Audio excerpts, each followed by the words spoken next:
Wow, I got an opening for my show finally. That's pretty tight and a little bit of ludicrous to boot. Hey guys, welcome to the Seth Joyner Show today.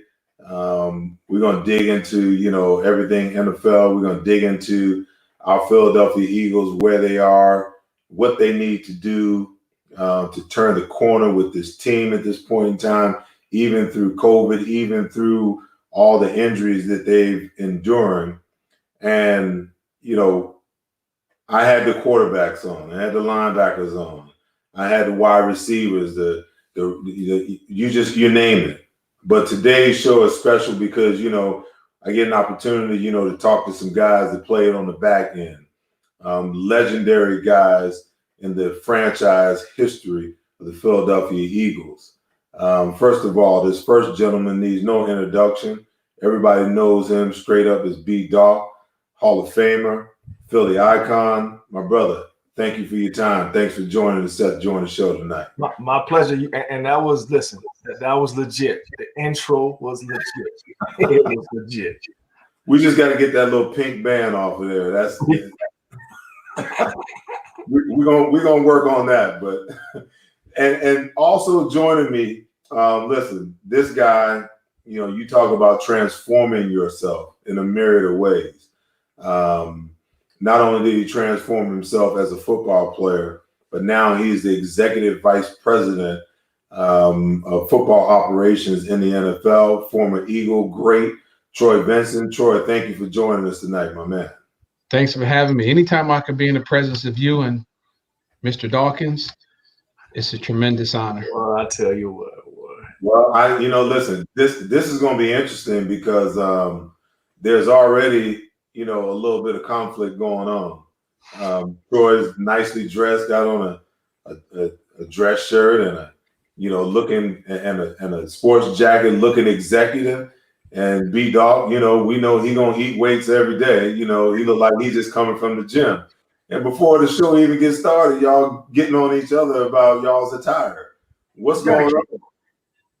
Well, typically he's coming on the set, or there's some kind of dumbbells or jump rope or some kind of power drink next to him. So, frankly, I expected him to come on here with his tights, maybe with his Wolverine claws. Obviously he can talk about himself. So, I mean, I was trying to compliment you, bro. That you're looking snazzy. If I needed to get a jacket, I was gonna go get one. That's what I was. That's all I was doing. I wasn't messing with you, bro. If you had a jacket on tonight, I think you would disappoint the audience. I would disappoint the audience. Wow. I don't know how to take that. A collar shirt will not allow that vein that usually comes out the left side of your neck. It won't allow that to come out tonight. And I think Seth wants to bring that out of you tonight. We're going to get it. We're going to get it. Especially what's going on with the Eagles right now. We're going to get it. No, but listen, it's all good, man. I would have done anything to have been a fly on the wall in the secondary, listening to the communication and the talk going on between you two. I know what it's like with my guys. I can just imagine. So, Seth, let me just set the record straight here. Brian didn't talk. So Jim, Andy, whomever, they spoke to me, say, hey, can you tell Brian this? And I would say, let me whisper this back to you. He's asleep about 5 yards from you in the meeting room, about 5 feet. Whatever you want to tell him, you can tell him yourself. So I was like his bag man. I was like the handyman. Hey, can you tell Brian this? Do you think Brian would like this? You think Brian would like this call? So I'm so used to being second, Seth. I tell you. I'm just trying to figure out, man, how do you play cornerback, strong safety, free safety with no communication? That's what I'm trying to figure out. There was you can't if you sitting here listening to Troy and you think he's telling 100% just real truth right now, then let's back up all the way. Now there's a lot of communication going on. A lot of communication going on. A lot of times the communication does not start with me though. I will say that. It didn't start with me all the time. All right. One of the I tell people this, like one of the things that I was asked, do you want to call the defense? I said, listen, if it's up to me, I want to go hit. I want to go eat. Like if it's up to me, if you give me the choice, I want to just let me go play. If I see stuff, obviously we're going to communicate. I'm going to echo things, or if I see stuff, I'll tell whomever the other safety is, hey, check this out. But I didn't have that main responsibility. I'll say it like that. So I will back him up when it comes to that. Seth, I would say, but on the field, the body language, as you well know, just the head nod, the facial contact, he wore the dark shield. That was just enough to know I'm gonna be here with you. Or I can look back at him by his body language, him either moving up or moving back. I knew what he was doing. So, I mean, we had played enough ball together where we had the instincts. And most of the time, he wasn't saying much anyway. It was, I swear for Jesus, I'm gonna knock you out. It was kind of those kind of things. Let's go. But the body language said enough to get us on the same page on Sunday, Mondays, and Thursdays. So that's a different form of communication, though. That's not signal calling. That's me and him, or me and Bobby, or whomever else we were at the time, Al, and it was real tough trying to get Al, but being on the same page. And so certain things Troy would see on film, he would hit his thigh or something like that. I know either I'm gone or I'm going to be cheating to his side, or if Bobby gives me the same signal to his side, if he sees something or he's feeling something, I'll let Troy know I'm gone. And that means obviously he's by himself. So those type of things in games, as we got to work with each other, on a regular basis, like that became something that was in game. That wasn't X's and O's. That had really nothing to do with whomever the defensive coordinator was. It had nothing to do with them. It had to do with us being, basically in tune with one another. And I tell you, that unspoken communication is probably the most important communication, because it's one thing to say something, it's another thing to look at a guy and that guy know what you're thinking, and you know what he's thinking.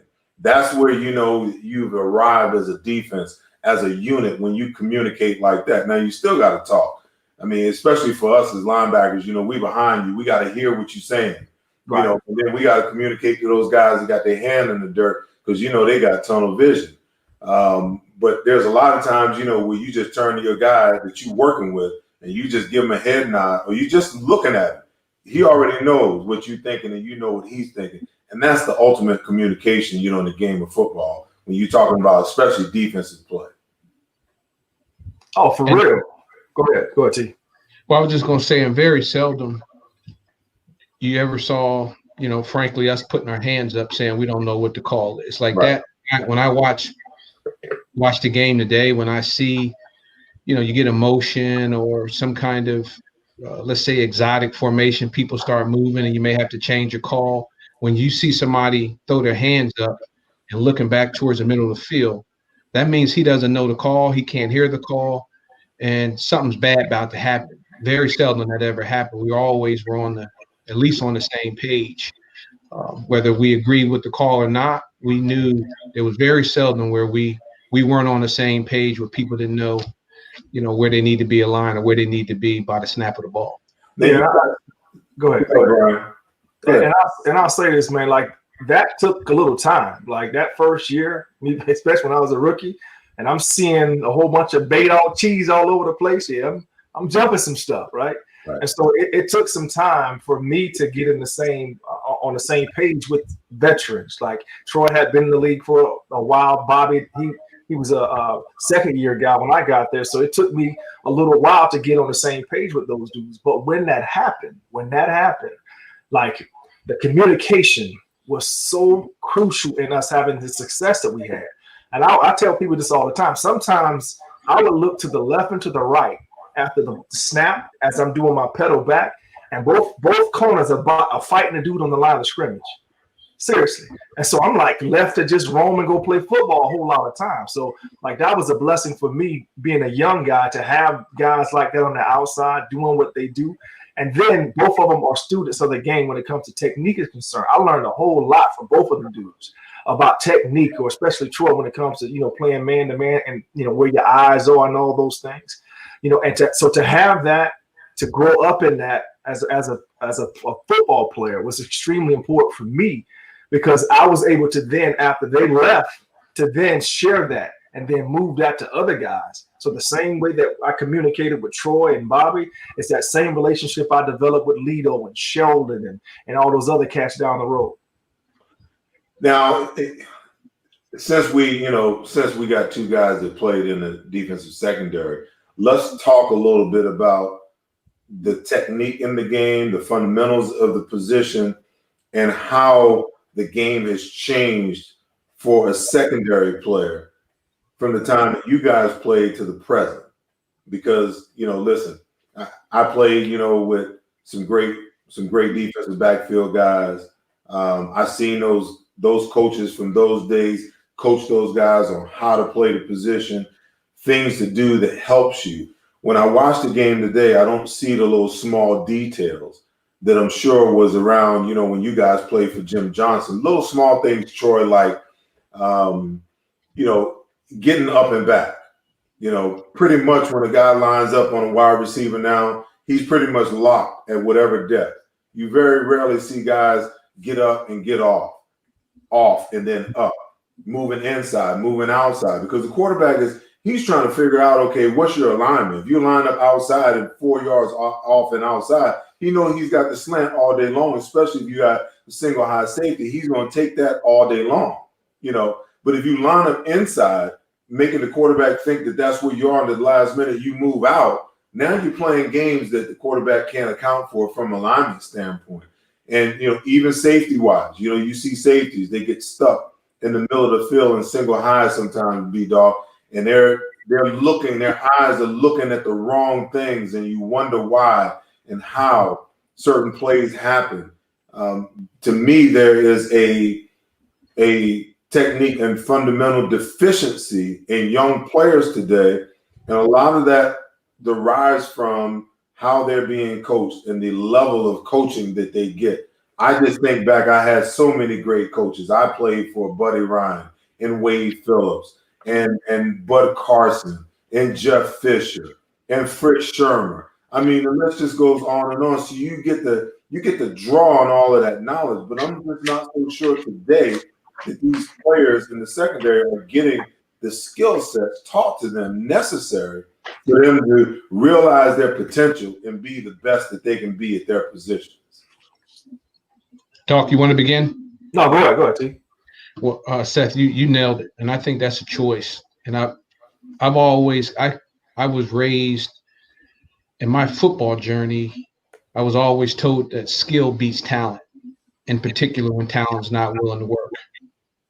And football is a game of matchups. And the fundamentals of the game is what allows you to sustain yourself on the field. Because when you meet the guy that is 6'1", 195 pounds, that can run, that's strong, when you meet you, what are you going to do to defeat you?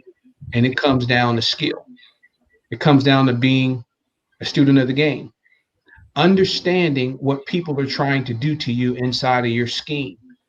But that requires time, commitment. You're not tricking anybody. You're not tricking Tom Brady. He knows what you're in. He sees the front. He sees where the safety is. You're not tricking Aaron Rodgers or Brett Favre or Troy Aikman during that time. So it was a matter about being sound in your technique and working that thing every single day. And as I have an opportunity to mentor young men, my sons included, that attention to detail where everything's about flash, everything's about looks, and you find yourself on ESPN or Fox at night being on someone's highlight because you're not putting in the time and attention to detail during the week. What we see on Sundays, Mondays, and Thursdays are a product of what you did during that week. If you're not running to the ball from Monday to Friday, you're not going to run to the ball on Sunday. And we should be in a meeting room when you get free agents come in, and after 2 days of practice, inside of our meeting rooms, tell Jim he can't play here. If he's not willing to run to the ball on Tuesdays and Wednesdays and Thursdays and even Fridays was the game tempo. If he's not willing to attack the ball, to go get the ball, finish every interception, pick up fumbles, we score together. But those attentions to detail, Seth, is what we're seeing the game, the 7-on-7. And in some cases, coaches got to continue to coach. Don't let up on a guy, because it will show up on Sundays, on Mondays, on Thursdays when the lights are on. Before you answer, Doc, is there a fine line, and this for both of you guys, is there a fine line between pushing today's NFL players too far and not far enough? There's a balance. I would say, there's a balance, but this where the coach, you got to know your personnel. You got to know who's in front of you, what makes him tick. What kind of learner is he? You can't teach everybody the thing. That guy sitting back there, this hasn't changed. The guy that sits in the back of the room with the hoodie on with his baseball cap sleep while you going over film, he can't help you win. So there's some non-negotiables that we have to have if it's all about winning. When the coach sees that, he got to call that out, because eventually we all gonna lose our job if we don't perform on game day. Yeah, and let me echo to that. You have to learn your player or who it is that you're coaching. And to Troy's point, like everyone does not receive the same instruction the same way. I'll say it like that. Like if you're trying to come down on a dude like myself sometimes, and you're talking about cursing me out, like I'm not going to receive that. I'm not going to receive that in the right way. But if you can come to me stern, but I always wanted I give me respect. That's how I always thought about it. As I earned respect by the way that I played the game, I wanted that same respect in return. So if you come to me, yeah, you can be stern on me and all of those things, but don't just come at me berating me. Like show me some respect in that way. And so learning your players, learning how to coach each dude, and some guys, to be honest with you, and those dudes don't really need to be in Philadelphia, to be honest with you. In my opinion, is if you go at a dude too hard, too often, and he begins to crumble under that pressure, you're not helping that dude out to be on the field. And if he can't survive that, sometimes in practice, it's going to be hard for that dude to get on the field in front of those fans, make a mistake or two, get booed, and then go back out there and have success, because now he's thinking about so many other things other than going back to that technique stuff that we're talking about. And I'll go back to Troy, something you was talking about when it comes to your arms up. Anytime your arms up, there is no communication. Yes, but also I've always looked at that as you're telling on somebody, especially on a touchdown. And we had this as a rule.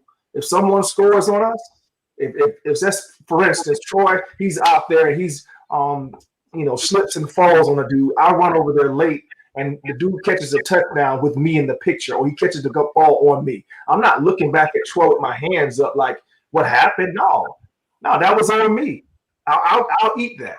Even though that it may not been my man, I'm not going to then turn around and tell on somebody else. You see that so often with teams. You have a guy who scored a touchdown, all of a sudden everybody turn around looking with their hands up in the air. Basically, you're saying, well, it wasn't my fault. It wasn't my fault. No. So if we win together, we're going to lose together. And so just some of the things like that when it comes to being a team player, I believe that from a coach's standpoint, all the way down to the players, your attention to detail of learning your teammates too, of even how to challenge your teammates. Like you got to learn your teammates to challenge them, right? So all of those things I believe are still available today in today's game. I know that we've taken a lot of physicality out in practice, and I dig it. But there are things that you can do, because I coach them. There's things that you can still do to have the technique sound as a tackler without leaving your feet rolling with the mat all the time. That's one of the things that drives me crazy with those drills. You're constantly teaching guys to leave your feet. Your power comes from your feet being on the ground. So to constantly tell dudes or teach dudes to leave your feet to make tackles, no. And so now you got me ranting. I don't want to go too far, but you feel what I'm saying, though, Seth. Hey, listen, I brought you on the rant. Go with it, man. It's not a problem, you see, because I'm the same way. I'm even more old school than you guys. because, listen, I get it. Changes had to be made because of what the players from my era and what you guys endured. They had to make changes. But in my opinion, there's a fine line between overdoing it and not doing it enough. Okay. Football is a game that has to be practiced. Okay. How can you become a great tackler if you only tackle 12 times during the season? Because that's what the CBA says. You only have the latitude to do that. So how are you supposed to get better at something that you can't practice? How are wide receivers supposed to learn how to get off the jam if you don't ever get up and jam them? It's amazing because it's one of the things that I saw with Zach Ertz this week. He's been so used to getting a free release, having free passage, that now he understands that teams are going to beat him up at the line of scrimmage. They're going to try to take away the timing. And in order for him to create space, he's going to have to fight off the line of scrimmage. And if you go back and you look at those couple of plays in the first half, man, he was fighting like hell trying to create separation. And I think that's why he had a better game this week. But I'm all about the fundamentals. I'm all about the technique because I know what it is to come in as an 8th round draft pick and not having much expected of you, and understanding that you got to take every little bit of help that you can get along the way just to make the team. Now that you've made the team, now I got to show them what I can do. Now that I showed them what I can do and I'm a starter, now I got to maintain this, and the only way, like you said, Troy, is to maintain it is to be fundamentally and technically sound, because the guy who's not, Father Time going to catch up with you. And as he start to catch up with you, all of those flaws are going to be that much more, it's going to be that much more exposed that you're not as good as you possibly could have been because you haven't gotten the technique and the fundamentals in the game. I would even add, Seth, the self-awareness, and this is in the athlete's control. Rather than watching a tape and you're literally watching a game, but what are people trying to do to you? How are people trying to attack you? And then being able to make those adjustments or work on those things at practice, rather than, it's just a game, it's a play. And again, when you see the same mistakes or the same things happening week in and week out, that's telling me that the self-awareness, and this comes into coaching, and I'm not speaking specifically to I got you. The Eagles, but that self-awareness is critical. If you haven't stopped this bang 8 or this speed out or this 7 right here or this particular combination for the last 2 weeks, you're going to get split wide open for the duration of the season until you make that correction.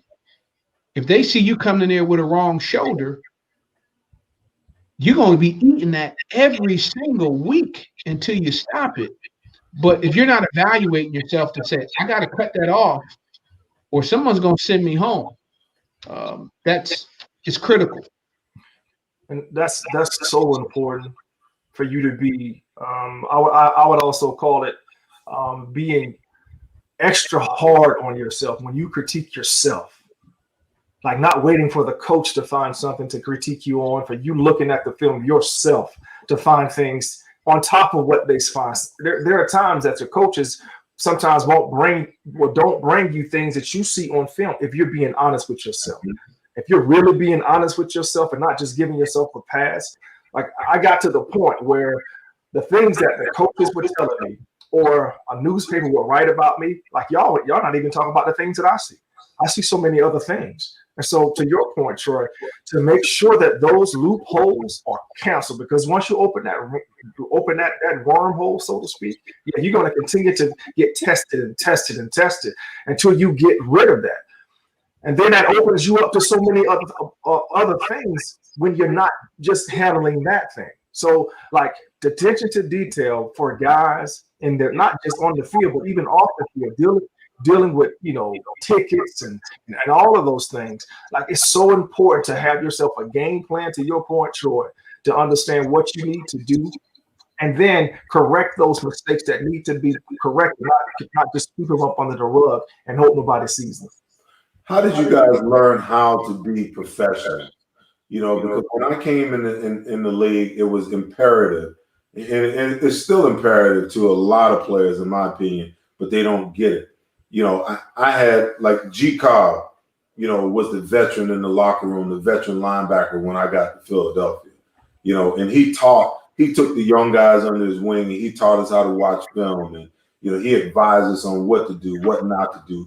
He taught us how to be a professional. I learned really early that, football is such a game for defensive players. It's a game of anticipation. If you can't prepare week to week and you don't know what teams are doing to you out of each formation, then you can't anticipate what they're doing. They know the snap count. They know the play. They know the protection. They know all the pertinent information, and you're acting and reacting to what you see them do. And I see guys today, they're not as prepared as it was. Listen, back in my day, we didn't have no iPad, man. We didn't have no Microsoft Surface Pro, man. You got the beta tapes out, man, and the VHS tapes. And if you want to see a film, you want to see a play, you had to fast forward through the whole film to get to it. Now, everything is computerized. I interned in Buffalo for a year. And when I first got there, they handed me an iPad. They said, everything you need is on this iPad. Practices will be on there. The game plan will be on there. The playbook, everything you need is on there. And then I started to think to myself, well, what do the players have to do? Because when I watch film, I'm watching film and I'm taking notes. The only way that I can retain the information is that I do something to write it down to retain it. Otherwise, it's just like watching TV. You just watching a game film just to be entertained. And I watch these players do this, and I watch them go out and play a game, and I watch them not be prepared, have no clue what the team may run on them when they come out in 12 personnel. And to me, that's unacceptable. This is your job. This is, your dream. This is what you dreamt about doing since you was a small kid, and you won't commit the time and the resources and the preparation to being the best that you can be. That I don't get. I don't understand that about today's play. So I'll begin when your original question was, I think athletes and we as a people, we know we can be by what we see. Not necessarily what we hear, but what we see. When I was drafted in Miami, Coach Shula had picked me up from the airport, my first day down in Miami-Dade. And as he was driving me back to training camp, he told me in the car that he can only protect me for 2 to 3 years. And I'm sitting in the back seat like, what are you talking about protecting me for 2 or 3 years? I was your one. I was this and that. And he said, but if you want to be a pro, and if you want to make the most out of this opportunity, there's a gentleman by the name of John Offerdahl. He's our starting middle linebacker. I need you to spend some time with him, and he can teach you how to become a pro.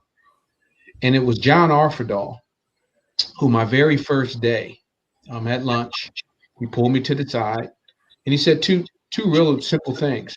Don't sit in the back of the room, and never come to a meeting without your notebook. And he says, it's important that you write down everything that at the time, defensive coordinator was Tom Aberdati. Whatever the coordinator's saying, I need you to write it down. That's the old faithful. You talk about the notebook. So I played in each of those generations where beta, VHS, what do they call them, CDs or DVDs, and now the iPad. So I played through each one of those generations, but nothing was more faithful than the notebook and being able to transfer what I saw, writing it down, what the coaches was asking me to do from week to week, how people were attacking us from week to week. But I learned from John Offerdahl. And then a gentleman by the name of Vesty Jackson. He was a free agent that came over to Miami, him and J.B. Brown. And they taught me the position and detailing my work on a daily basis at the position of being a corner. So, but that notebook, for 15 years, I always sat up front, never sat in the back of the room, never came into a meeting room without a notebook. And at probably year 10, when I knew I shouldn't have probably been on the football field, there were people better, more talented, but they didn't know what to do. And just being able to transfer that over to the Litos, to Doc, to the Sheldon Browns, to the Nate Clemens, that was passed on to me. is how I learn, and try to set an example of that daily, and then being able to pass that down to the new Eagles that were part of that family that was part of being a pro, is passing that information down to the next generation of leaders and stars.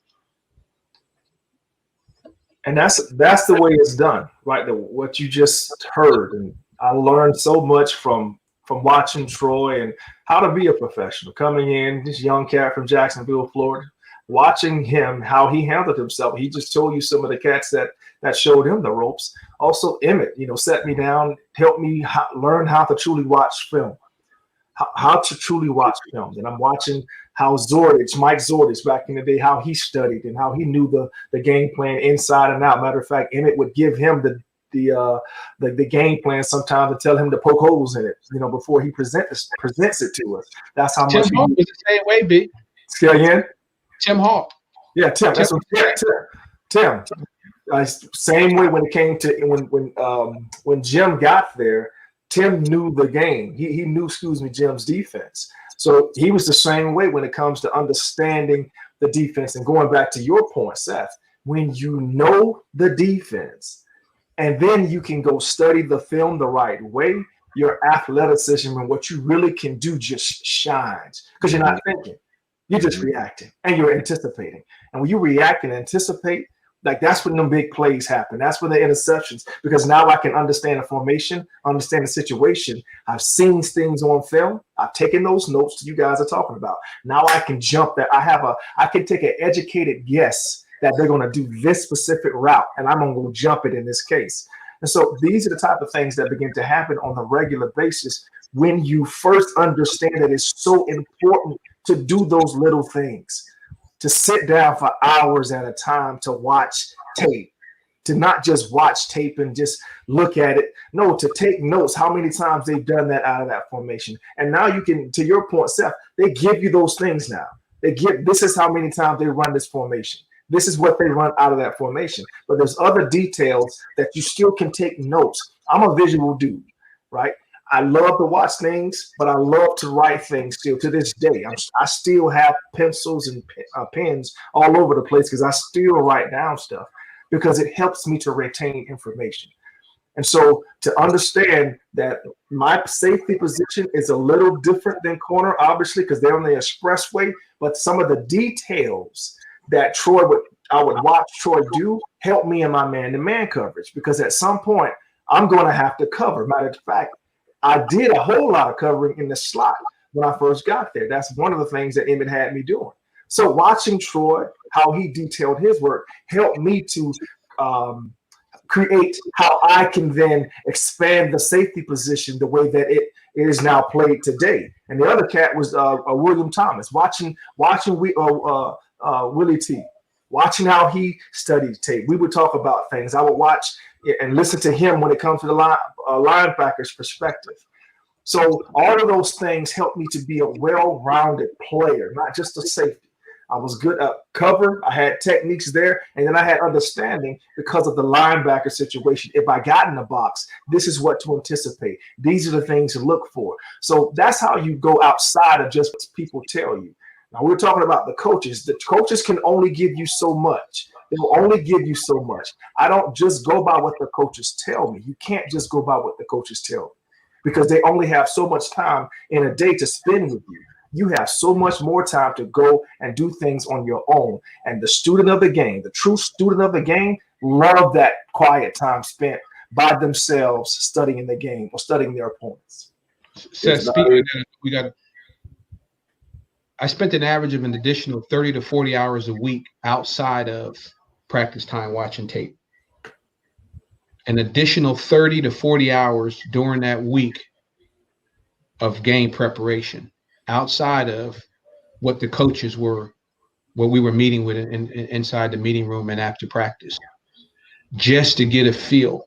On Saturday night, when we got to the hotel, whether it was home or away, I was actually looking at the next opponent, because I've already played the game mentally, physically. For the most part, Sunday was a byproduct of everything that happened that week.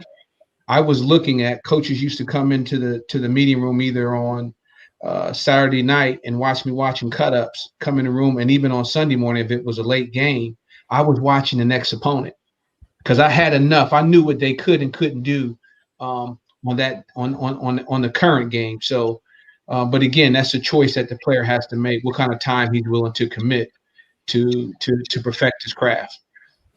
There's no doubt about it, man. There's so much to dig into. We're going to take a short break, and then we're going to come back and dive into what's going on with our Philadelphia Eagles. Got a spot, from our sponsor Viget. We'll be back in about 30 seconds. Viget, the sports betting social network app, available on Google Play and the Apple App Store. Make picks, share betting tips, win prizes, and much more for free, right from your smartphone or tablet. Use promo code BETWITHSETH to get 1,000 Viget coins when you sign up. Download the Viget app now and follow me, Seth Joyner, to see my picks. Think you can beat me? Then put your Viget coins where your mouth is and send me your picks on Viget, the sports betting social network app. Again, you're watching the Seth Joyner Show. My special guest today is Hall of Famer Brian Dawkins and Executive Vice President of Football Operations and former NFL cornerback Troy Vincent. Guys, let's dive into, a little bit of what's plaguing our Eagles. And because, we're all defensive players, let's start over there on that side of the football. You guys know how tough it is to play in this city. And me being a guy that's a part of the media here now, it's even that much tougher when you see what's going on. Listen, you guys played for an aggressive-minded defensive coordinator. I played for an aggressive-minded defensive coordinator. And Buddy, he sometimes was overly aggressive. And then, we played for Bud Carson, and Bud Carson was just a step down from Buddy. But we were wired to be aggressive and to go after offenses and to try to create as much pressure as we could to speed up the quarterback's clock and to put pressure on certain positions of weakness. When I watch this Philadelphia Eagles defense right now, injuries is a problem, but the way that it's been built and the way that it's constructed is built through the defensive line. And there's nothing wrong with that because you have to be able to control the line of scrimmage. But when you take a step back and you look at that hybrid position, and I'm a little bit biased because I played linebacker. In my opinion, linebacker is the most important position on the field defensively because, and I see you guys smile and I say it because we're the only player that's a hybrid. We're a half defensive lineman and we're half DB.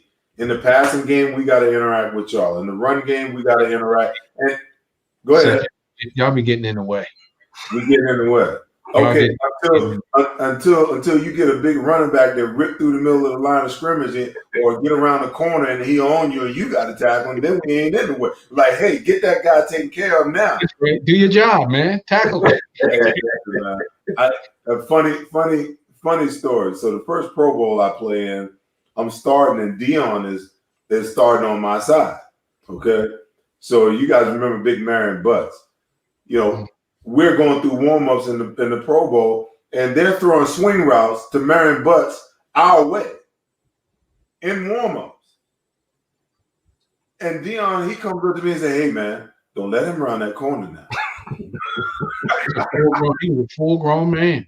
Grown man, Jack. He said, listen, don't let him. So as it happened, the first series on second down, we in zone coverage. I'm buzzing out to the flat. By the time I turn around and look, the quarterback's arm is already up, and he throwing the ball to guess who? Marion Butts. I ain't even worrying about the hook behind me or the out. I'm on my horse right now because I'm trying to get to him before he even gets started. You know what I'm saying? Yes, sir. He drops the ball, and Dion comes running by me. He's like, homeboy, ain't you glad he dropped that ball? So, but okay. So these linebackers, it's problematic and the Eagles have not, in my opinion, really applied the resources, to upgrade and replenish that position. And I think it's even much more important now because there is no 3-4 defense anymore. There is no 4-3 defense anymore.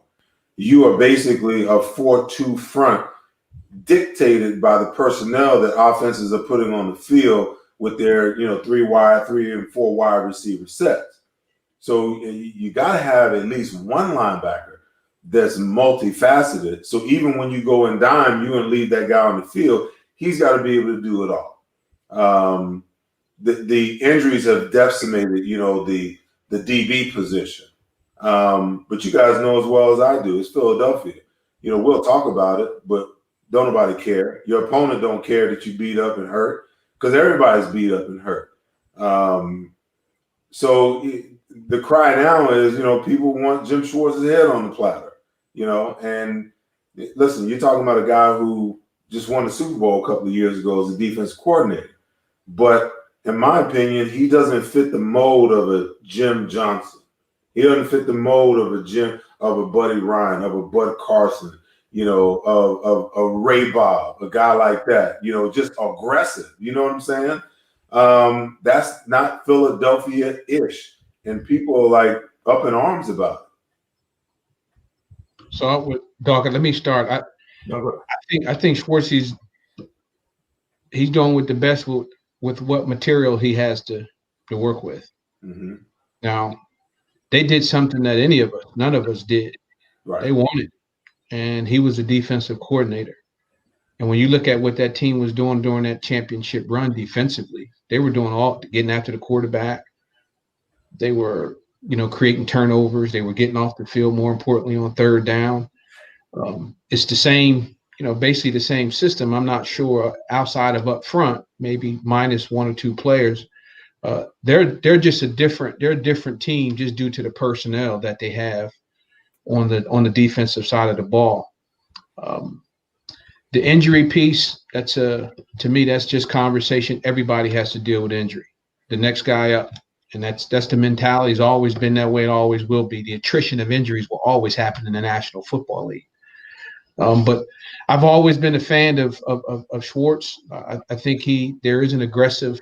He'll get after you, but I think he's dealing with the personnel that he has to deal with. We're trying to make the most out of it.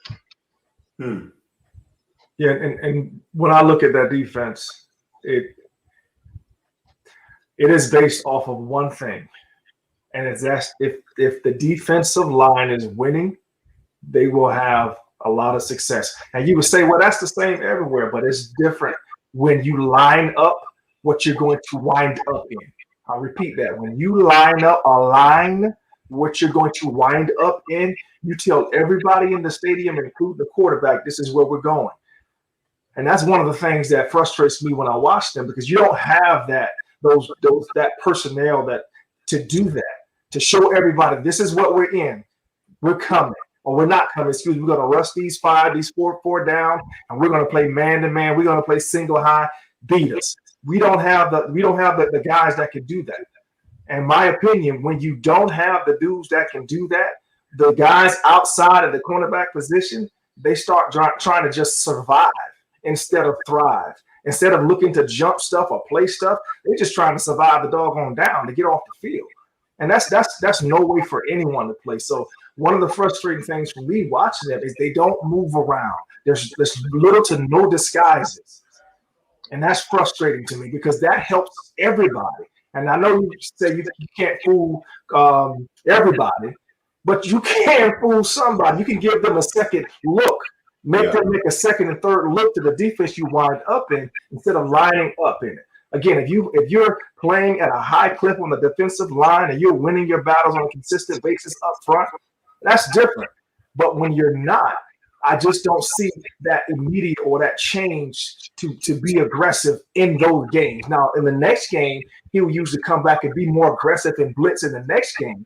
But in that other game that he could have done the same thing, he does not. He continued to let those front guys continue to rush and put those guys in the secondary, in my opinion, because, again, you have one dude that can truly hunt outside. And you went and picked him up from Detroit. You have one dude that can hunt like that. Everybody else, in my opinion, they cannot. They're good. Don't get me wrong. They're good corners. But you got one dude that can truly hunt, that you can line him up and say, hey, this is your cat. Follow him wherever, from down to down, from series to series. But that's not the case with all these guys. So for me, I would love for them to start moving around more, disguising stuff. And when they do that, and you're usually showing that single high, you can actually run guys into some things to have them making plays on the ball. And like I said, they've done some of that stuff after the fact sometimes. Mm-hmm. Well, I just, my mentality has always been, you're gonna nick me with 1,000 cuts and I bleed to death, or stab me in the heart once. Which one is it that you want? If you know that death is imminent, which one do you want? So my thing is, when you're playing, where's the aggressiveness? And I get it. The pieces aren't there, but you know what? The one thing y'all learn how to do, both of y'all, growing up as DBs, what's the first coverage y'all learn? Man-to-man coverage. Okay? That's the first coverage you learn. That's because when you grow up playing youth football, you play a lot of man-to-man coverage. So to me, it doesn't matter how many backups wind up coming in. Those guys might not necessarily have the confidence, but the one thing that they're confident in is they're confident in man-to-man coverage because they know how to do that. And there always comes a point in time in the game, you guys know and you remember, where you know what? You line up against a guy that's a great athlete and you know he's a great athlete, but the game hangs in the balance. And at this point in time, you got to step up and you got to make a play on this guy. You got to cover this guy, even though he might be a titch better athlete than you are. As a defensive coordinator, sometimes you have to ask your players to do that. There are some situations where you're going to have to look at your guys and say, hey, I know you might not be able to get it done, but I need you to get up there and try to get it done. I need you with confidence to get up there and jam this guy at the line of scrimmage. And understand and know if you line up inside and you jamming him, he's probably going to outside release and they're probably going to throw a fade or a go on. Okay? There's only so many routes that they can run depending on where they line up and the type of technique that you apply. Okay? But I see these coaches now, it's like it's 3rd and 20. And we're going to line up, at 15 yards. We're going to give up 15 yards of real estate. I mean, that's field position that you're relinquishing that I don't understand, that I don't get. That's 15 more yards, even if they have to punt, that your offense has to go just to get to the end zone. So why not bring some pressure every once in a while? The coverages are predictable, and like you said, Brian, they don't. I mean, there was a report that came out a couple of weeks ago said that the Eagles defense is the easiest defense to offense because they don't disguise anything. What they're going to play, they line up in. Where they're going to line up is where they're going to stay. Okay? If they're double teaming Fletcher Cox, wear some games to get him singled up. You can't leave him in a 3 technique all day and let 600 pounds lay on him and think you're going to get the best out of him because sooner or later he's going to be too tired. So it's these things that you watch the game and they kind of perplex you. Yeah. Now, you well know sometimes that could be a reaction that the defensive staff or the coaches are having when you're trying to disguise and people get stuck. They can't get back to their, where they should be by the time the ball is snapped. So, there could be a lot going on there, but I do believe, just watching some of the things that I'm seeing, they are correctable. You gotta, you can minimize that big play, those yards after the catch.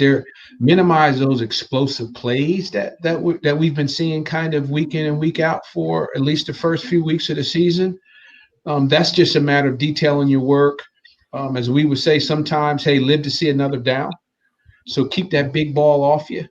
If you can, keep everything in front of you. Be sure on your tackles. Those are all correctable. And we talk about, as you all have referenced about lining up and maybe disguising things. We could be just seeing that, they've tried some of those things and found themselves in that we would call that no man's land and not able to do anything because they're not able to get back to their landmarks. Interesting. I can dig that, but yeah. How tough, man. At some point, listen. I'm of the opinion, man. It's just me now. If you have the dogs to hunt outside, then you line up and say, "Yeah, this is what we are. This is what we're gonna do." Stop us. You know what we're going to do. Matter of fact, look at Seattle back in the day, right? That's what Seattle did. Single high, Cam drop into the bank the most of the time, and they lined up across the board, bump and run outside, basically outside leverage, forcing you back inside to Earl in the middle, and that's what they did. They knew the territory that they were going to have to defend because they knew that the linebackers did a great job of buzzing the flats, so they didn't have to play the flats a whole lot because the linebackers did a great job.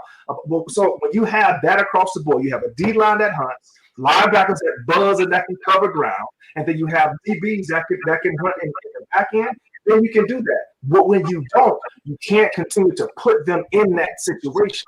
So when that time comes, Seth, to your point, that you do ask him to do that, because you've been disguising, because you've been doing other things, he hasn't just had to line up that whole time and survive the whole game. Again, you got one DB, in my opinion, that don't have to do that, that can line up and thrive in any situation that you throw at him. The other cats, not so much. I'm not saying they're not good. I'm saying that to line him up and say, hey, we're going to be a man-to-man, bump and run. Yeah, next down, third down, bump and run. First down, bump and run. Oh, you don't have the dudes that can eat like that because, again, you're not disguising and moving cats around on a consistent basis. Like that's the way that I see it. Good. It could be wrong. None of us on here could be 100% correct on everything, but that's what I see. Well, listen, go ahead, Troy. Y'all tough. What's up? Hey, well, we got. It's a lot of season left. We got to encourage the young men. We got to encourage. I was encouraging the heck out of them. I thought that the energy that they have been bringing is exactly what they should have brought from the beginning of the year. If you bring that same energy and enthusiasm to the game, you'll find your way. You'll find yourself making plays. But when you don't, you don't. So they have brought that energy. You can see more than one guy making tackle. If you get one guy constantly making a tackle, that's a problem. When you get 2 and 3 cats making tackles on a consistent basis, that means that's a swarming defense. That means guys want to get to the ball. You're not just depending on somebody else to just do their job. You're saying that it's not just your job to make that tackle. As long as that dude's standing up, it's my job to get over there to help you out. So you never have to be one-on-one with nobody if I can help it.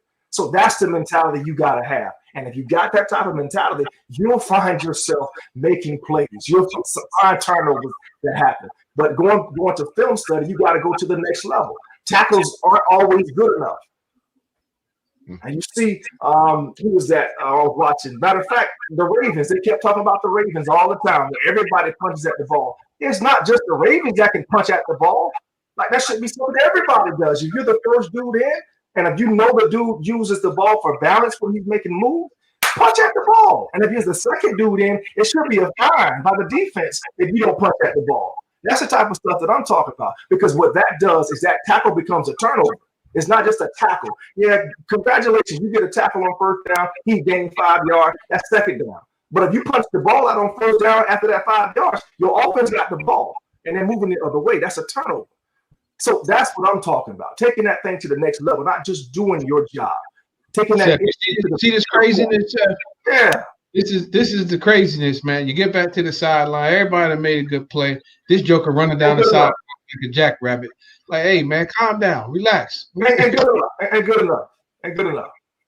We just let the team drive from the 2-yard line to the 50. Now they're punting our offense into the daggum the 2-yard line. Now they got to drive 98 yards to get any type of points on the board. No, man, let's get off the field a lot earlier than that, man. You know the fire never burns out, Troy, man. So you just got to roll with it, man. But listen, it's not that we hard. You understand what I'm saying? It's like when you're bred in the game of football a certain way, that's what you know. And when you watch stuff that's not working, you're looking like you're not doing the work. You're not doing the stuff that's necessary in order for you to be successful. So you're watching it, and we want to see the Eagles win as many Super Bowls as they can. We want them to be successful. Listen, I do my NBC Sports Philly stuff, and sometimes people are like, man, you're like so hard sometimes. I'm like, listen, when the team does well, I'm the first one giving them their props. You know what I'm saying? But when the team doesn't do well, it's my job as an analyst to tell people why they didn't do well. It's my job to give my opinion based upon my 13 years of playing experience. That's why, you know, I'm on the show. And you want to know something, y'all know better than me. You know, you don't fool the fans in Philadelphia. The fans in Philadelphia, they know exactly what they saw that happened on the field. You know what they want you to do? They want you to confirm what they saw. So that's just a part of it. What Brian is talking about, he's just confirming what the Philadelphia fans already know. Troy, you know that. So, I mean, you talk about being hard. Maybe I think this generation of football players need a little bit of hardness. They need to be kicked in the ass instead of patted on the behind a little more often. You know, I mean, I grew up with whoopings. I turned out just fine. I couldn't have been a timeout kid. So maybe we may be asking something that, you know, they may not be capable of doing. We talk about going out there and pressing, playing bump and run. Dark reference, there may be only one guy that can actually go and hold his own. When you see a guy walk down there, bump and run means you need to touch him, but these becoming free releases. They could be big explosive plays. You walk down there and thinking it looks good because it's a good looking picture. But when the ball snaps, it becomes a foot race. A good ball will always beat good coverage. A perfect ball will always beat perfect coverage. So you want to put yourself into you pick the balls that are slightly underthrown, slightly overthrown. So you're playing the percentages. But what you all may be asking for, or what we would like to see, it may be a struggle. So coach is calling plays that he may feel like gives the defense the best chance to win. Obviously, that's not happening now, but he may be calling based off of that. Well, that broadens the conversation because then it comes down to, have you evaluated and have you drafted the right players, and have you signed the undrafted free agents and the free agents that allows you to do what you want to do? Because everything that glitters ain't gold. Every time you go and you bring another player from another system, you better make sure that he fits into what it is that you want to do. You're not just bringing him over just because he was great where he was. So now, and I want to pass it to Doc because I know he got some thoughts on it. You know, when you're drafting, you can't miss certain draft picks. You just can't miss. If you're counting on those guys, you know, they caught lightning in a bottle in 2017. Every move that they made off in free agency was the right move, and guys that came in and helped. You know, right now they're in a position where, you know, you sign some guys that aren't panning out, and you're still trying to, and you know, after 5-6 weeks, still trying to figure out, you know, what the chemistry looks like on the back end. They even trying to figure it out, you know, as far as the linebackers are concerned. When you're trying to figure it out in all of those different places, that's not a good thing. Like there should be some certain, like some bets without injury. I know, again, we talked about injuries. There should be some certainties on this team. We talked about the D-line. Is that a certainty in your mind? If it is, okay, cool, right? Linebackers, was that a certainty? Did you have a really good feeling about the linebacking core? I don't know. I don't know if you would say yes to that. Secondary, did you really have a good feeling about the secondary back there? And then when you lose in one offseason, you lose your second and your third round draft pick, Sidney Jones and Rasul Douglas. And last I checked, Rasul was doing pretty well in Carolina. Yeah. So like those are questions. Those are questions that need to be answered for those who are making those decisions. To your point, Seth. Or do we have the right crew in here to do exactly what this defense calls for? The defense is not going to move around. They're not going to disguise. Okay, cool. That's what Schwartz loves, right? So the personnel has to be in place that even if the starters get hurt, the backups still have to be in that same body type that you can do what is asked of them. So that's a question that they're going to have to answer for themselves going forward. Do we have the crew that we thought we had in here? How was our evaluation of them? Right, that's a different conversation for a different time, to be honest with you, because we're talking about what's on the field right now. We're not talking about those decisions, but that's a good question. They're gonna win the. What did you say, Troy? They're gonna win the NFC East. Okay. Hey, listen, all these fans watching, I guarantee you that's what they want to hear. Let's jump over to the offensive side of the ball and I want to touch on Doug Peterson before we get out, before I let you guys go. The big question is going to be, and it's always going to be at Carson Wentz. You guys as quarterback back in the day, Donovan McNabb, I think a year or two ago, made a statement that, if Carson doesn't turn the corner and win a playoff game within the next 2 years, that the Eagles really need to think about, drafting another quarterback just in case. This year, they draft Jalen Hurts with the second round pick. I believe it was the 53rd pick overall. And last year, they just signed Carson Wentz to a franchise deal. And people are asking the question, you guys from afar, give me your opinion. Because I like Carson Wentz. I think that he's had a whole lot that he's had to overcome and a whole lot that he's still having to overcome. He's flawed. He's not perfect by any means. But there are a lot of people that, that believe that the Eagles made a mistake by keeping Carson and letting Nick Foles go. And now the chatter is beginning to happen. Jalen Hurts got in the game last week, kind of gave the team a little bit of a spark. And in my opinion, kind of really was that piece that jump-started, the second half comeback. But there's a lot of people in Philadelphia that feel like, hey, we need to move on. I don't think that I see it that way. I'm just curious, and I know my listeners, and viewers are curious, what you guys think about Carson Wentz. Well, I'll start because Carson is one, and it's so hard to identify. Your team is based on what your quarterback what he can and can't do. Carson has showed at least Eagle Nation that he can win, and it's hard finding a franchise guy. So I understand why they would lock him up.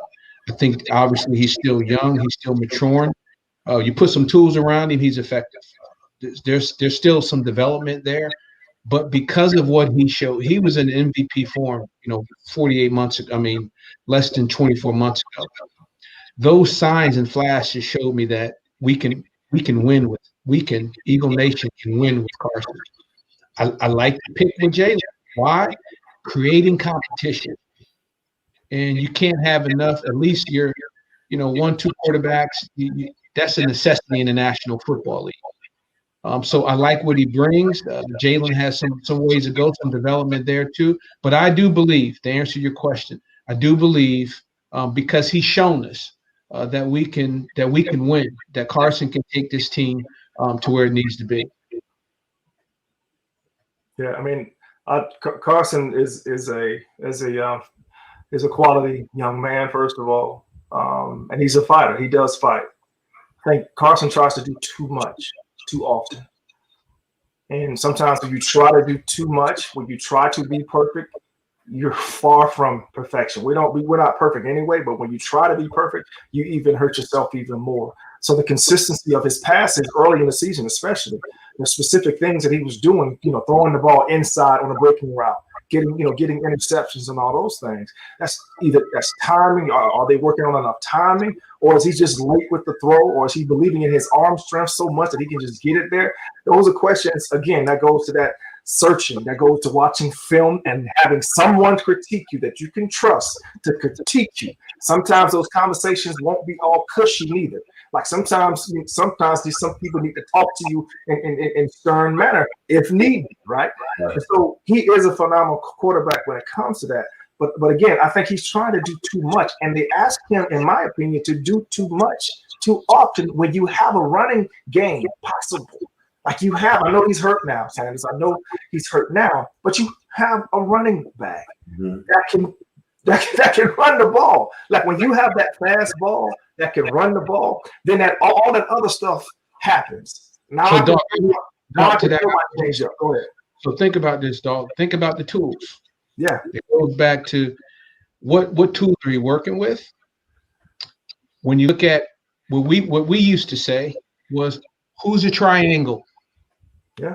Who's the three people that you have to, if you can't stop 2 of the 3, you don't have a chance of winning the football game today.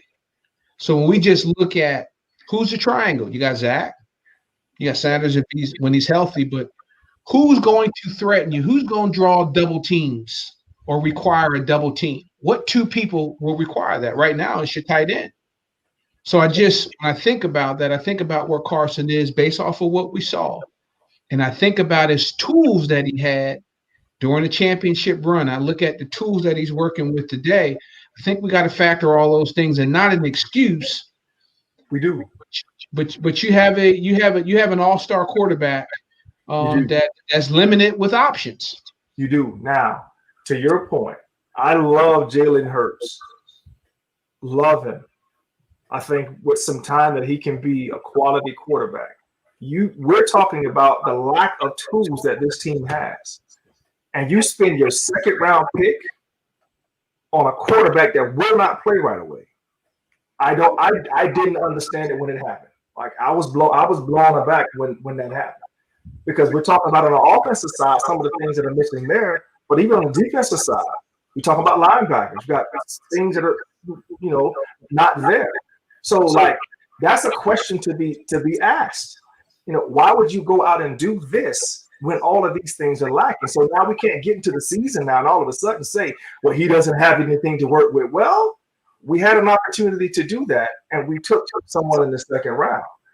So like those are questions that I hope that they're having those conversations amongst themselves on how that they can go forward and fix some things. The energy that this team is playing with, especially this last game, tells me that they are not checked out. Mm-hmm. They are not checked out. They are not emotionally checked out. They're not physically checked out. Whoever steps into the game after someone gets hurt, these dudes are fighting. You love that. You love that. Like you grow during this time. I remember when we had a lot of injuries, Troy, when actually Ike was playing defensive end for us, right? Mm-hmm. Like we had so many injuries, Ike Reese had to play defensive end for us. But we were fighting, Jack. And what we did is that allowed us to bond. I believe we bonded even stronger during those tough times. That made us the defense that we had become under Jim Johnson. That's just my humble opinion. So when you fight with the energy that these dudes are fight, I love the fight that they showed, man. I'm loving that part of it. But from a personnel standpoint, we're talking about now, like those are questions that, and I'm not the only one asking that. I'm not the only one saying that or seeing that.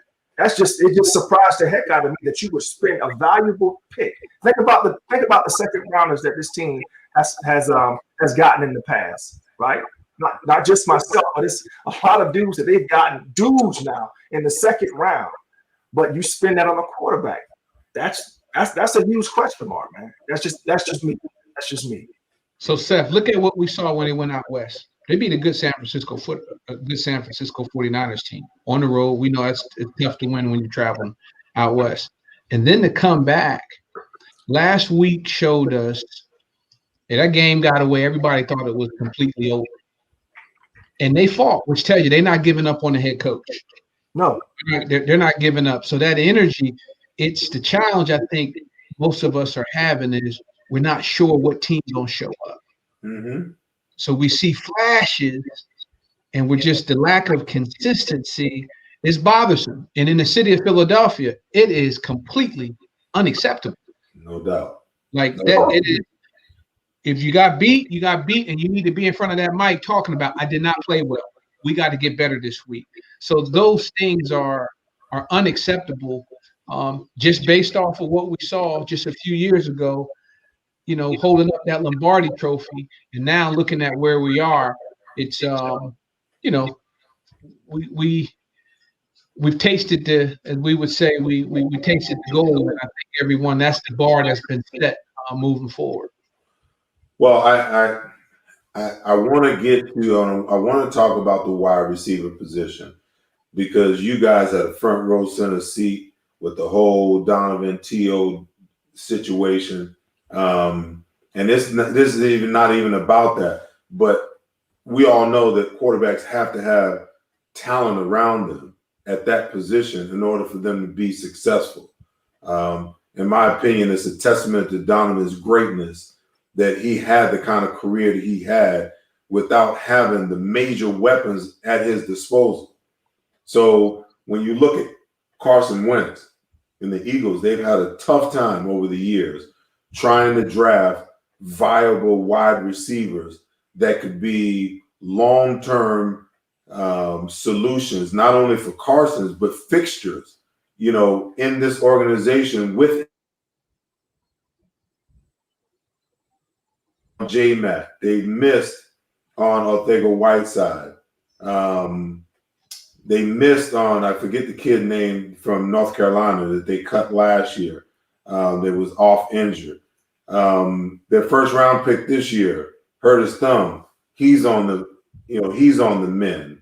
Hightower got a lot of speed, but he's got issues trying to track the football. A guy like Nelson Aguilar, who they expected a lot of, didn't pan out. Now he's out playing for the Raiders and just playing, lights out for them. Why can't the Eagles figure out their wide receiver situation? You got a kid who's been, was drafted by the Packers, cut. The Eagles cut him 2 times, and he is the best wide receiver on this Travis Fulgham kid is the best wide receiver on the roster right now. And when I look at him, guess what I see? I see a guy with size. I see a guy with speed. I see a guy who has the ability to run good routes. I see a guy who catches the football with his hands, not up against his body. I see a guy that will elevate to go and get the ball. But when you look at the rest of the wide receivers for the Eagles, those guys possess 1 or 2 of those skill sets. And here's a kid who was signed as a free agent that possessed all of these skill sets. And we're asking Carson to go out and be a franchise quarterback without franchise level wide receivers and tight ends. You got Zach Ertz. Goddard's hurt. Zach Ertz is hurt. He's going to be out for a while. He's been struggling, wanting a new deal. So there's just so much there. There's so much that's dependent. I haven't even talked about the offensive line. How in the world you expect this guy to be who he needs to be? And listen, I took my hat off to him on Sunday because he got beat like a war drum. He got 1 starter and 4 guys that are either rookies or first-year guys, second-year guys, a project at left tackle. But for him to fight the way that he fought. So, I mean, when you talk about the personnel, it seems like even though they understand what the needs are, sometimes they get the needs and the players don't fit the need for some reason. Why is that? Specifically at wide receiver. Well, I would just say Doug got to call the plays that fit what he has outside or what's on that current roster today to make it work, unfortunately. And it's an opportunity for others. And we're seeing that now. There's work to be done there. But this is when they got that mentality on the offensive side of the ball. When people are saying that you're not this and you're not that, maybe that should be something that motivates you. But again, I mentioned this on the defensive side, and I'll say the same thing offensively. I think Doug is calling plays based off of what he has. How many people do you really have to take the top off the defense? Do you really have someone that's that can really threaten the middle of the field? Who's your yard after the catch guy? Who can you get the ball to in critical situations? And right now they got to spread that across the board because maybe there's just not one guy. You just mentioned it, man. He played against a thirsty, a violent Baltimore Ravens defense. My man was running for his life, for the most part of 4 quarters. That's tough. It's hard winning. It's hard winning that way. And again, but it's an opportunity for the young guys, both on the O-line and at the skill position players. Yeah, and this is why, for me, when you ask me about the receiving core, what I want to ask you, what's their favorite running play? coach's favorite running play? What running schemes do they have success out of? Is it the fake ghost stuff? Do we have to get a tight end motion to the backfield to do some lead blocking? Like, what's the best way to run the football? Because if we're thinking that this team is just going to line up and throw the ball and go deep, they don't have what it takes to do that. So the imagination, this great imagination this coaching staff has had in the past, like, yes, that's what I would love to see at this time. The different ways to obviously run the football, because I believe Carson is actually at his best when he comes off of the play action. Mm-hmm. I believe he's at his best when that happens. But if we think that he's just going to line up and throw the football on a consistent basis with the guys that he has, and they're doing the best that they can with what they have. But one of the easiest thing for an offensive line that's new to gel with is it to pass block or to run block? You tell me. Run block. It's the run block. Absolutely. It's the run block. So I believe that, and you said that I forgot the young man you just said he's the best receiver. I got to give Ward some credit now. Like, Ward has done this thing in the slot, 84. Like, he's done this thing in the slot. So the new Freddie Mitchell. The new, come on, man. The new Freddie Mitchell. I mean, I look at it. But seriously, he's doing this thing as well, man. He's keeping the chains moving. He's making some big plays for Carson as well. But for me, man, like, to jail, like, I would love to hear like Stout, man, in those meetings talk about some of the run plays. He would love to get him and Deuce get into the room. Hey, let's do these run schemes. Let's do these run schemes. Because once again, if you have that fastball, then all the change-up stuff works. Because you don't have another fastball on the outside to just break the top off. You just don't have that right now. So you're going to have to scheme some things. So yes, it's the imagination of the coaches, of these coaches. I can't wait to see that come to fruition with the energy that these dudes are putting out, because I believe we've got the right energy. It's coming. This weekend is going to start. I will say this, because I'm old school in my way of thinking when it comes to offensive football. I believe that, you got to establish the line of scrimmage. You got to establish the line of scrimmage by running the football, because when you run the football, everything in your playbook is on the table. Okay. You can't, play action has no purpose if you haven't established the fact that you can run the ball. Whether you establish it or not by ripping off chunks, or whether you establish it by coming out running the football and saying, you know what, at least we're going to commit early to running it, to put it in the defense's mind that we might run the football, to make them honor the run. But what I see with Doug sometimes is he gets a little pass happy, man. And he doesn't help Carson in situations sometimes, because he really, really wants to throw the football. He doesn't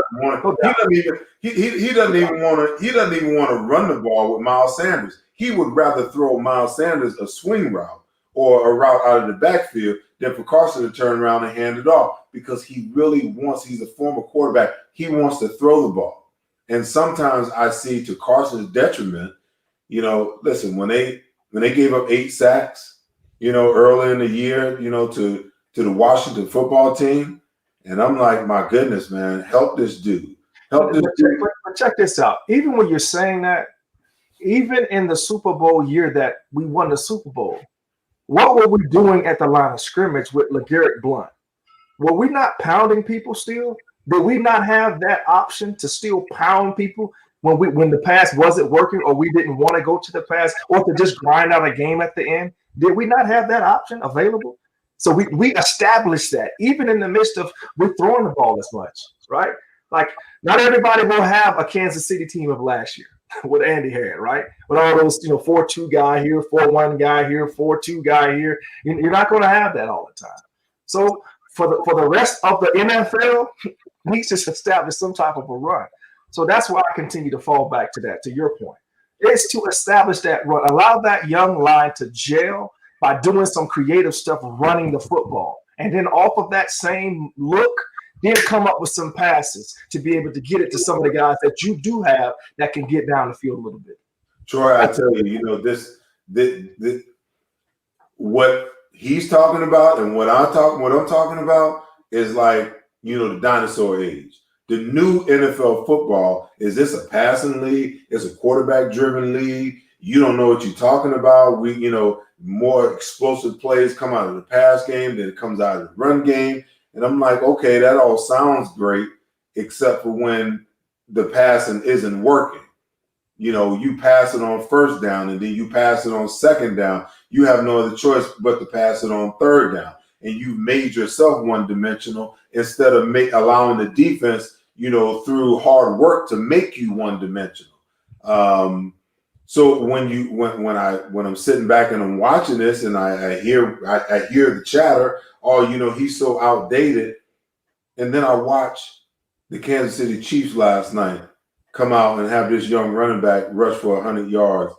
And Seth, last night was the most rush attempts in Coach Andy Reid's professional tenure. They ran the ball more in that game than he's ever ran in a game since he's been a head coach. You know what I give Andy more credit for than anything? He's a phenomenal coach. Congrats for winning the Super Bowl. But you know what I give him the most credit for? Andy Reid he's evolved as a coach and as a play caller. He's evolved. I mean, people can say what they want to say. When you watch them play offensively, they are a balanced offense. Andy wasn't always that way, man. Who is his offensive coordinator? Eric Bieniemy. Eric Bieniemy, doggone it. Yeah, you think he's not mentioning, hey, coach, hey. Like, that's what I'm talking about. Like, sometimes we want to blitz all the time, right? We want to blitz. You got to have somebody know, hey, let's coverage on this. We don't have to blitz all the time. We can do some coverage. You got to have that other ear. You got to have that other voice. Excuse me. Gentlemen, hello. Yeah. That dinosaur game is gone. No, it ain't. That dinosaur game is gone. If you watching ball on Sunday, just what last night. So wait a minute. You're telling me the dinosaur ball is gone with a team that has lost all their receivers? That's what you're telling me? This. The average pass attempts per man. Listen, the kid up in Burroughs up in Cincinnati. Look at Kyler Murray. Like they're 50 to 60 attempts. Again, who are the receivers they have throwing the ball to? But the point is, man, that is like league wide. I mean, they're up almost 28 points. Troy, and you want to know what the problem is? When you have a guy, when you have a quarterback, when you have a bona fide quarterback, you can get away and live with that. Okay. The problem is you got teams that have young quarterbacks that are trying to find their way and they're trying to implement that. Look at Sam Darnold. Sam Darnold's his development has been arrested because they don't run the football. You're going to ask this young guy with no offensive line in front of him to throw the ball 40, 50 times a game? Understood. So that mode of operation, it works for the Aaron Rodgers and the Drew Breeses, and the Tom Bradys and so on and so forth, and Patrick Mahomes. It works for those guys. But every once in a while, like last night, you'll see they ran the ball. I guarantee you Kansas City ran the ball more than they threw it last night. So you're going to tell me that doesn't work? That still works. It's just they don't want to implement it. They want the sexy thing. They want to throw it all over the map. That's all fine and dandy. But if I'm a head coach, I'm gonna steal your soul. You know how I'm gonna do it? I'm gonna run it down your throat because you can't do nothing about it, and then I'm gonna go play action pass. And then I'm gonna have a defense that plays hard-nosed defense the same exact way. So come on in here with that finesse if you want to. I got something for you. Well, I'd love to see you two play together. I would have too, Jack. Woo! It's serious, man. Like when you look what has happened to the Philadelphia Eagles, especially at the wide receiver position, your normal way of doing things has to be thrown away. You can't go down that path anymore because you don't have a healthy Deshaun Jackson just blowing off the top of defense on one side, and I forget the rookie's name on the other side. You don't have him on the other side potentially blowing it off the other side. You don't have that track meet. that we thought in the beginning of the season. Cool. Now, what do we have? What do we have? You have to look at what you have, and your line is banged up. And again, me going back and just listening to conversations of offensive linemen and offensive line coaches, the best way that you gel is to run the daggum football. And when you're running that daggum football, you're pounding people and you're making them not come off the ball as fast, so that when you do play action, now you're slower or you have less to deal with when it comes to pass protection. That's all I'm saying. In this situation where they find themselves right now, you can't go the way that things used to be. And you can't just be generic and say, hey, we're going to line up with this formation and we're going to run it in this gap. No, because again, you don't have the dogs to do that. So you have to use your imagination. You have to be able to use all that creativity that we're constantly hearing about in today's NFL. All right, I'm gonna let Troy off the hook. He keeps shaking his head. Give me your thought before we get out of here about Doug Peterson. When the Eagles won the Super Bowl, Doug Peterson said, "This is the new norm," and then the Eagles proceeded to go 9-7 and 9-7, and then now off to a 1-4-1 record in 2020. Y'all know Philadelphia better than anybody. These fans appreciate the Super Bowl ring, but you keep coming up with these 9-7 seasons and you keep losing. Sooner or later, somebody will be calling for your head on the platter. Y'all know that. Seth, I think he'll get it together. I think they'll win the East. We're in one of these years where the entire that whole division is down. And again, as you know, once you hit that stride during the season, I think they'll pull it together. I mean, there's winning DNA there. And I think we'd be remiss if we don't mention that. I understand that it's been 9-7, 9-7, but the key is to get out of your division, pull it together. Hey, you won 4-1 now, but you got to take it one week at a time. They've took that mentality before. You just need to get the one. I think with Doug and Schwartzy and with Howie, I think they can pull it together. I really do. So going back to my earlier statement, the energy that the team, the effort that these dudes are showing that they're not checked out. They're not planning their vacations. They're not thinking about what they're going to do after the season. That's a great thing. That means they're still dialed in to what's going on in that locker room. Now, when you're talking about that statement, in the heat of a moment, sometimes you say some things that you might regret later on. One of the things that I learned, I think I've heard Troy say it a lot of times, is you're never as good as you think, you're never as bad as you think. You're usually somewhere in between. So even after a good game, you're not as good as that. Or a bad game, you didn't stink as much as you thought you did. There's some good things that you can build on. So in these bad times, especially in this last game, you can build upon the things that you did on the good side of things to continue to use that energy to add to. All right. So this team is, I saw a report that they are 21-1, I think, since the Super Bowl or something like that. So they're right around 500 since the Super Bowl. Right. But the thing that this team continues to do, which speaks volumes to what they have in that locker room, is they constantly and consistently make late season pushes.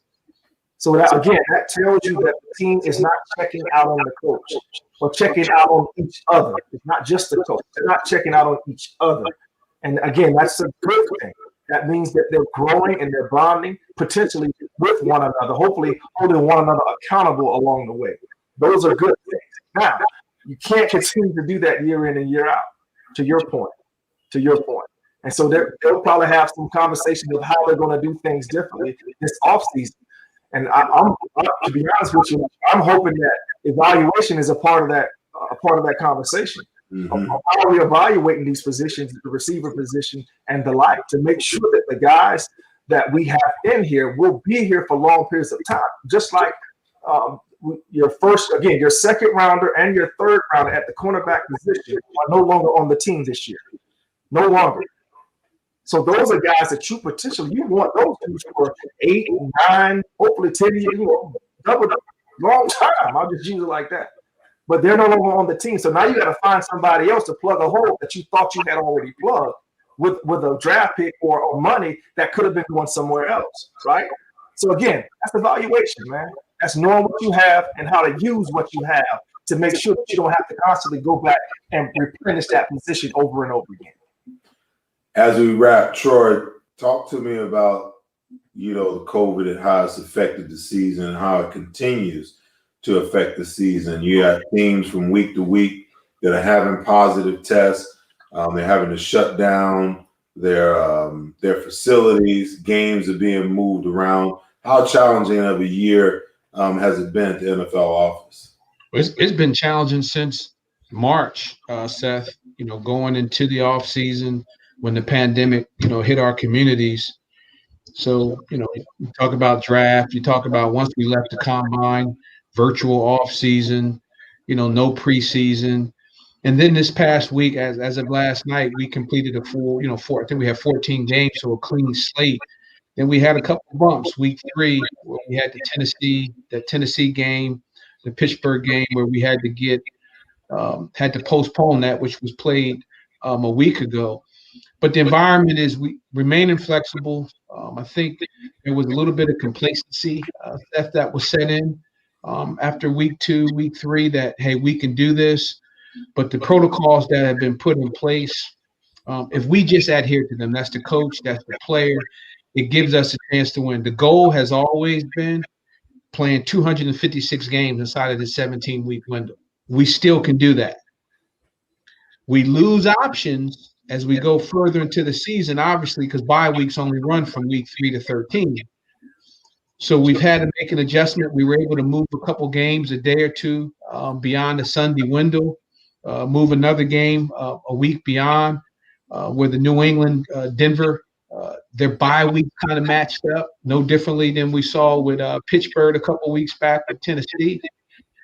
But we lose those options as the season progresses. But as of today, after last night, I think it's a time that we all can reset. That's as a whole entire football community. What's the goal? 256 games in this 17-week window. We could do it. We just have to be vigilant to those protocols that were put in place for the safety of the player, the coach, and frankly for the broader community. So it's been a little roller coaster ride. We've navigated through it, but I would just say the players and the coaches have done a phenomenal job. And again, we just got to be vigilant on adhering to the protocols that have been put in place by the medical community. Good stuff. B, listen, your play in Philadelphia is legendary. That's marked by your induction in the Pro Football Hall of Fame. But you're doing some phenomenal stuff. He's going to say something. Look at it. I'm just saying, Seth. I mean, every time I'm with him, man. I mean, I'm serious. Like, it's like he was like the only person on that team that played with him. Like, this is like, I'm tired of this. Seriously, I'm finally gonna say. Troy, hold up. Listen. Okay. I have the best players at the best positions in the history of the organization come on my show. Okay. If you wasn't one of those dudes, you wouldn't be sitting down there, even though you do work for the NFL office. Okay. So just let it go, man. Let it go. They give him all the credit. I was picking the ball off, not him. I know. I was getting lined up. I know. Hey, listen. I know you have 40. Hey, man, I appreciate that, bro. I know you have 47 interceptions and 5 Pro Bowls too. Come on, man. I know. I gotta take the back seat to this guy, man. Come on, man. I told you, dog. I appreciate that, man. I appreciate you, brother. I appreciate that, man. I appreciate you. I'm trying to let y'all go, man. We've been on 30 minutes longer than I normally do a show, but it's so organic and people watch. I had to deal with baby powder every day, baby oil, somebody shaving their calves and stuff every day, somebody lifting 6 and 7 times a day. This is ridiculous. He make a mistake on Sunday. I'm getting the mileage. Trot getting the mileage for that. This is ridiculous. You know what? I'm trying to. That's real, man. See, that's love. Bro. That's love. I don't know what he gonna say, Chef. I really don't know what he's gonna say. That's love, brother. You want to know what? You want to know what it's like? It's like living in a family. You know, Mama says she loved all of us, but she always had a favorite. I come back on the off season, man. We have individual lockers. Next thing you know, he got 3 lockers with all of these figurines in, and I'm like, whoa, what's going on? Just two. This is what he wants. What he wants. Why does he need 3 lockers? Just two. This is ridiculous. And man, we on here tonight, man, with this guy. Oh man. It was a good night. I'm sorry, fans, but it was like love, this. That's love. I appreciate it. I know it is. Doc, come on, man. Tell us about your Impact Foundation and what you're doing, man. On the Impact Foundation, Brian Dawkins Impact Foundation. What we're doing right now, it's called the Brian Dawkins Ventures. It's part of it. And Brian Dawkins Virtues Packages. And the first one we initiated is talking about cerebral. I call it cerebral health. People talk about it as mental health.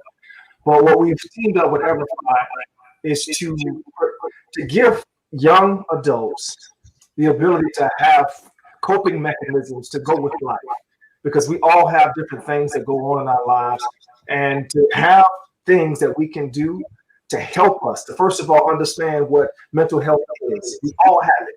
We all have it. Not everybody has a mental illness, but all of us have mental health. That's the number one thing to always understand. So to move away from the stigma from it is very important. To have young people and adults talk about your issues to the right people. And that's the other thing the program does.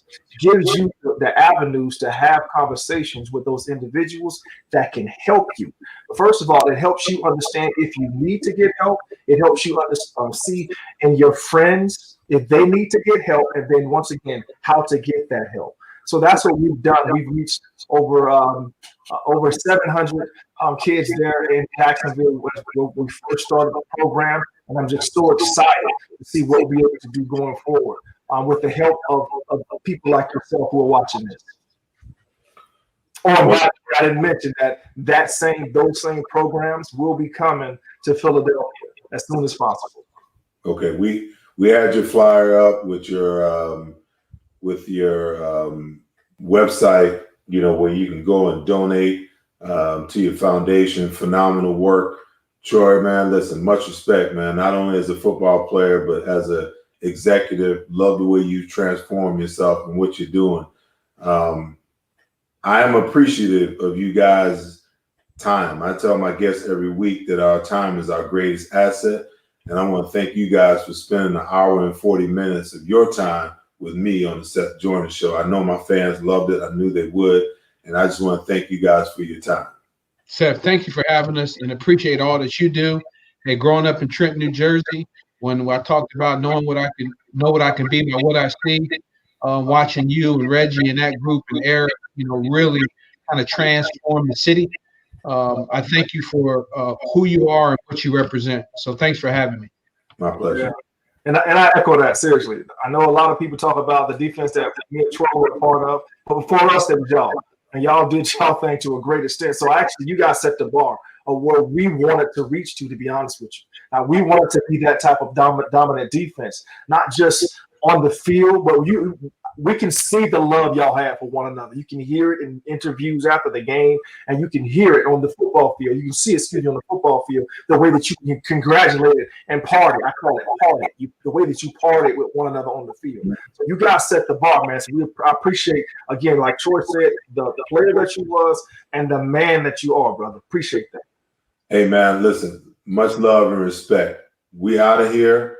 I want to thank my sponsor, Viget, my producers, Derek Stevenson and Tom Schrader. We'll be back next week. I think I'm going to have the incomparable Merrill Race with us next week to talk about the Eagles. And I'm looking forward to it. Hey, I say it all the time. You guys take care of each other, be good to each other. Most importantly, love each other. I'll see you guys next